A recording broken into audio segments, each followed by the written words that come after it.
Hai 5083 peserta kelas Profesor Kuakui, selamat datang. Misteri dana organisasi Kipas Hitam. Pasti guru sejarah lo nggak ada beritakan tentang Kipas Hitam.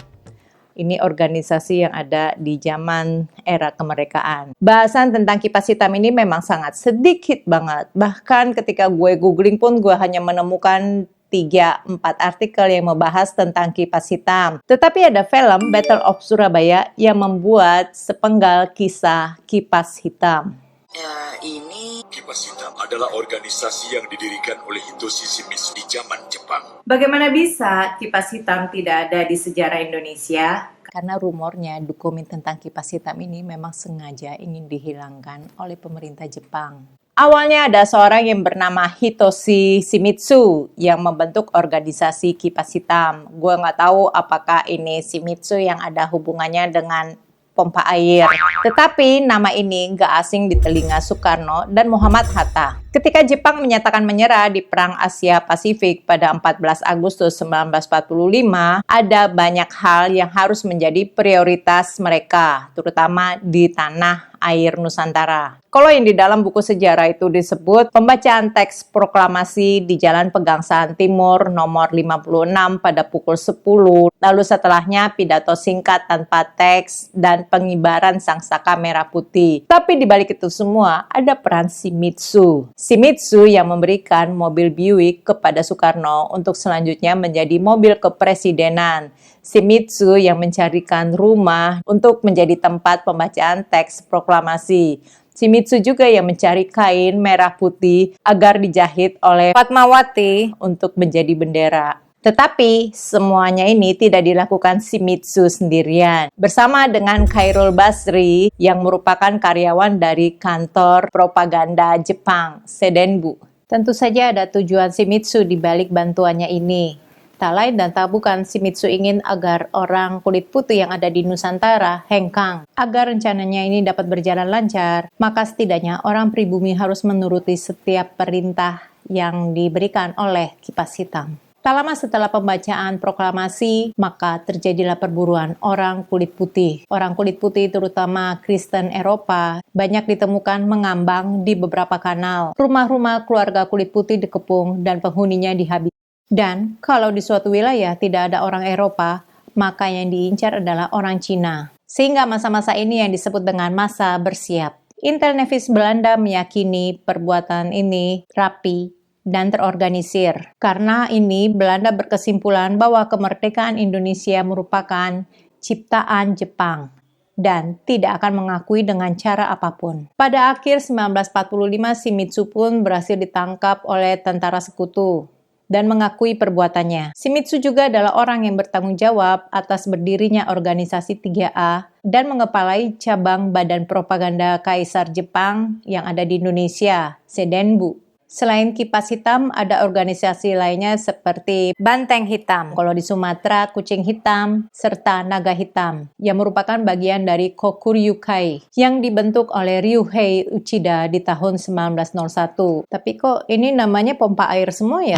Kokuryukai menerbitkan jurnal, mengadakan pelatihan spionase untuk mengumpulkan informasi, terutama dari negara Rusia, Manchuria, Korea, dan Cina. Dan pintarnya Kipas Hitam dapat bergerak sendiri, autopilot, meskipun Jepang menyatakan menyerah. Dalam pamfletnya Perjuangan Kita ada menulis tentang Kipas Hitam, terutama di halaman 6 yang kalian bisa cek di deskripsi. Sultan Syarif memahami cara kerja Kipas Hitam ini, yang membuat para pemuda kita menjadi terpengaruh propaganda Jepang. Hingga menjadi pertanyaan selanjutnya, dari mana Kipas Hitam mendapatkan dana? Surat kabar Persatuan mengindikasikan dana Kipas Hitam diperoleh dari Fonds Kemerdekaan yang dikumpulkan Jepang semenjak masuk ke Indonesia di tahun 1942 itu. Bagaimana cara Jepang mengumpulkan harta Indonesia? Setiap warga negara di Indonesia diminta agar menyerahkan harta miliknya kepada pihak Jepang di Pegadaian dan dijanjikan nilai tukarnya ini setara dengan harga yang berlaku pada saat itu,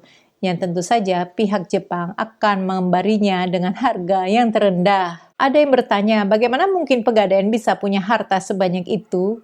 Emang sejak kapan Pegadaian berdiri? Lihat dulu Frankie, kelas. Pegadaian berdiri sudah dari zaman VOC, tepatnya di tahun 1746. Tapi dulu namanya Bank van Liening. Tahun 1811, British pun datang dan membuat peraturan baru di mana setiap orang yang memiliki dana boleh membuat usaha gadai. Tahun 1816 datanglah Belanda dan melihat betapa usaha gadai ini menjamur. Kalau misalnya usaha gadai ini hanya sekedar cicil remeh uang receh, Belanda tidak akan mengurusinya. Namun Belanda melihat ada peluang besar di sini. Karena sangat menguntungkan inilah, maka Belanda pun menarik pajak dari setiap usaha gadai yang selanjutnya disebut dengan Pastelcel. Tahun 1901 di Sukabumi, Belanda, pemerintah kolonial pun mendirikan Panduisdienst, yang kalau sekarang disebut dengan Pegadaian. Dan pada saat Jepang masuk ke Indonesia, nama Panduisdienst pun diganti menjadi Shiji Ege Kyuku. Ini termasuk harta yang dikumpulkan di penjara, terutama dalam bentuk gigi tentunya. Dan juga dengan mahkota Sultan Pontianak. Gue jadi bicara tentang organisasi rahasia Jepang. Dan gue masih membicarakan tentang salah satu organisasi rahasia lainnya yang disebut dengan Golden Lily. Golden Lily dipimpin oleh pangeran atas nama Kaisar Jepang yang bertugas menyita barang dari semua negara jajahan Jepang. Pangeran akan melakukan perjalanan dengan nama samaran dan melakukan kampanye penjarahan. Dalam perjalanannya ini biasanya memakai kapal yang dibuat menyerupai kapal rumah sakit dan diberi nama Belanda Opten-Noord supaya tidak ditorpedo musuh. Ketika Jepang menyerah di tahun 1945, kapal Opten-Noord ini tiba-tiba tidak terlihat lagi. Pada negosiasi Jepang dan Belanda di Den Haag, Belanda menanyakan perihal kapal Opten-Noord. Tetapi Jepang menyangkalnya. Kemungkinan Jepang telah menenggelamkan kapal ini untuk menghilangkan bukti. Balik lagi ke harta pegadaian yang diduga untuk mendanai kipas hitam dengan PIC Shimizu. Shimizu membuat sejumlah besar gudang untuk menyimpan senjata, makanan, uang, dan barang berharga lainnya di beberapa gudang rahasia yang tersebar di Nusantara. Kalau kalian ingat, ada Goa Jepang yang terutama ada di Bogor, Bandung, Ambarawa, Sleman, Bantul, Lok Sumawe, Majalengka, dan beberapa tempat lainnya, di mana setiap gua Jepang ini memiliki ciri khas, yaitu memiliki banyak percabangan, dipekerjakan romusa, serta lebarnya muat mobil masuk. Bahkan gua Jepang yang ada di Bogor itu bisa menampung hingga 12.000 tentara Jepang. Di video gue tentang harta karun Nakamura itu disebutkan kalau Nakamura membagikan harta jarahannya ini untuk 5 camp. Yang satu ada di Tanah Abang dan keempat ada di Bogor. Tetapi yang di Bogor itu tidak disebutkan di mana tepatnya lokasi camp Jepang ini. Dan bagaimana nasib camp ini selanjutnya. Apakah mungkin yang dimaksud Nakamura adalah Goa Jepang?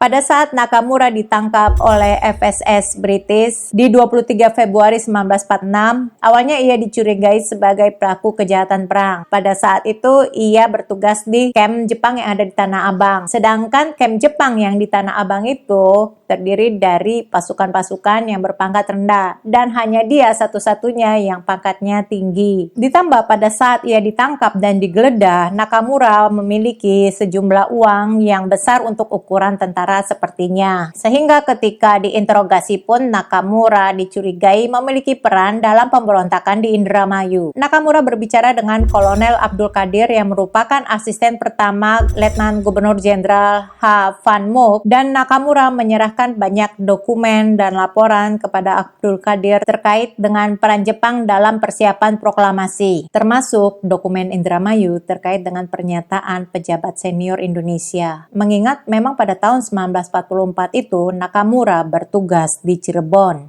Namun Nakamura mengaku kalau ia tidak terlibat dalam pemberontakan di Indramayu itu. Justru Fujimura yang bertindak untuk meredakan pemberontakan tersebut. Buktinya korban tidak terlalu banyak. Hanya saja selama Nakamura berada di Cirebon, ia bersama dengan asistennya Ong Wei Sun yang menjarah harta milik orang Cina yang menolak memberikannya ke Pegadaian. Tadi gue bilang seperti ini.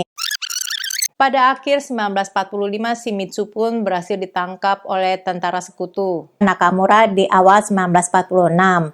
Maka ditanyalah, apakah ada hubungannya antara Nakamura dan Shimizu? dan kipas hitam. Tapi Nakamura mengatai Shimizu bodoh. Terutama Nakamura melihat Shimizu ini terlalu terlihat seperti orang Indonesia daripada layaknya orang Jepang. Shimizu seringkali terlihat memakai peci dan sarung serta mahir berbahasa Indonesia. Dan Nakamura menyangkal dana yang dirampoknya dari pegadaian itu untuk mendanai kipas hitam. Banyak yang berkomentar nggak ada peristiwa perampokan pegadaian di Jalan Keramat itu. Fix harta karun Nakamura adalah dongeng. Jangankan lo, sumber gue saja juga bingung bagaimana hal ini bisa terjadi. Kenapa berita besar-besaran ini nggak ada diberitakan di koran lokal? Gue kemarin sampai ngubek-ngubek microfilm demi mencari berita ini, tetapi gue hanya mendapatkan secuil. Ada juga yang memasang iklan koran Shinpo terbitan akhir tahun 1945 yang menawarkan penjualan perhiasan, emas, batu permata, platinum dan sebagainya dalam jumlah besar. Tetapi nggak gue foto karena bisa jadi memang menyediakan barang-barang tersebut bukan dari pegadaian di Jalan Keramat ini. Kan yang ada malah gue menjurus ke fitnah.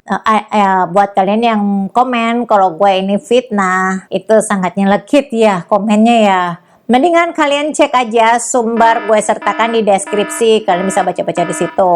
Namun gue bisa simpulkan mengapa kejadian ini tidak viral. Yang pertama, koran lebih banyak memberitakan tentang kemerdekaan Indonesia. Dan yang kedua, koran lebih banyak memberitakan tentang bom Hiroshima dan Nagasaki. Bahkan hampir tiap hari ada artikel yang memperkirakan besarnya ledakan bom atom tersebut. Lalu koran lebih banyak memberitakan berita seputar pemberontakan atau kejadian, peristiwa yang ada di Surabaya, Bandung, Semarang, Bogor, Bekasi, Palembang, juga di Celebes yang sekarang disebut sebagai Sulawesi. Dan ada juga penyerbuan orang kulit putih dan orang Cina, juga Jepang, terutama di Kemayoran yang tadi gue udah bilang masa bersiap, terutama di daerah Pancoran, Mampang, Tanjung Priok, Pintu Air, dan juga Keramat. Dan di Keramat ini yang paling sering kejadiannya.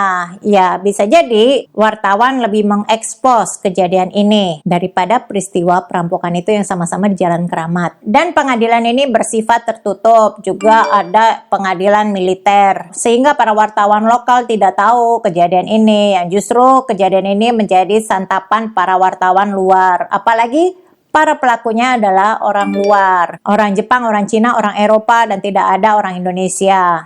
Meskipun di koran Shinpo ada diberitakan tentang peristiwa perampokan dengan pelakunya 29 orang, namun tidak diberitakan secara spesifik di mana perampokan ini terjadi. Dan di koran Shinpo November 1946 ada banyak ditemukan emas di Jepang yang dirampas dari Tiongkok, Indonesia, dan Malaya. Hanya saja perampasan emas yang dilakukan Jepang terhadap Indonesia tidak disebutkan dari mana. Untuk selanjutnya gue akan update lagi kalau gue menemukan berita tentang peristiwa harta karun Nakamura ini. Buat kalian yang bingung bagaimana sih peristiwa harta karun Nakamura ini terjadi, peristiwa perampokan besar di tahun 1945, kalian bisa nonton videonya ada di sini. Sekarang klik, ayo klik. Terima kasih sudah nonton, jangan lupa like dan subscribe. Stay safe and stay healthy.